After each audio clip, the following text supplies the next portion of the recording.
Une seule personne vous manque, c'est comme si tout est dépeuplé. Voilà à quoi peut-on résumer la défaite du Real Madrid face à Getafe. Mu nekkoon deuxième défaite de suite en championnat. Real avait hier une équipe de Getafe boo xamee ne nii leur jeu c'est basé sur une multitude de fautes pour casser le rythme de l'adversaire muy Real Madrid. Raison pour laquelle les merengues étaient victimes de ça et dans leur jeu c'était poussif, pas d'explosivité, pas de vivacité, pas de diversité, mais aussi pas de cohérence. Et si cela s'est produit, c'est parce qu'à part entière, Real est dépendance de Kylian Mbappé. Parce que si on prend les statistiques du Real Madrid sur l'ensemble de ses défaites cette année, 43% des défaites, c'est sans Kylian Mbappé. Pour vous montrer que Real est à part entière dépendant de Kylian. Et si on va au-delà de Kylian Mbappé, pour parler de Arbeloa, il faut que vous comprendre que l'équipe beaucoup de en cours de saison, faut pas chercher à créer l'irréalisable. Le pourquoi? Parce que si tu veux jouer avec un attaquant de surface, mais Gonzalo Garcia, donc da nga koy boole ak ñaari joueur de couloir. D'autant plus que nga amoon Brahim Diaz am joueur bi nga xam ne ni mooy Rodrigo bi nga xam ne naa ñëw si moom léegi nga teg leen ci banc bi pour di créer di indi ay jeunes joueurs ak fi saison bi toll mais beneen bi si topp on sent que le milieu de terrain de Real Madrid y a pas ce leader qui peut dicter le ton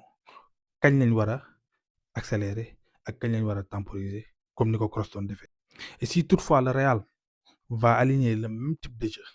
avec les mêmes types de joueurs avec même utilisation bi Arbeloa di utiliser joueurs yi il risque de prendre l'eau face à Manchester City parce que li ma gis démb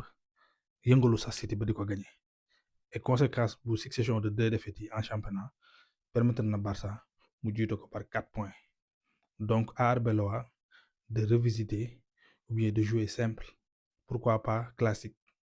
aligner bien 4-3-3, jouer avec des joueurs de couloir. Si une fois Kylian Mbappé dellu si mën na changer tactique, mais quand il joue avec Gonzalo Garcia muy attaquant de surface pas attaquant de fond, il faut nga boole ko ñaari joueurs de couloir pour mu mën a finir les actions. Et ironie du sort mën nañ ko wax nii wala li nga xamee ne nii dana gën a compliquer saison Real muy Rodrigo bi nga xamee ne nii am na ligament croisé. Le sort sera plus encore compliqué parce que l'un des atouts majeurs du Real Madrid c'est fin de saison pour lui muy Rodrigo et on peut dire que doonoon na joueur boo xamee ne Real doon na ko mën a soxla si deuxième partie de saison boo xam ne moom daf ko mën mais beneen bi si tom pour le joueur lui-même c'est cruel pour lui parce que amoon na 1000 chances pour dem coupe du monde et à 100 jours mën nañu wax ne de la coupe du monde moom ligament croisé antérieur pour man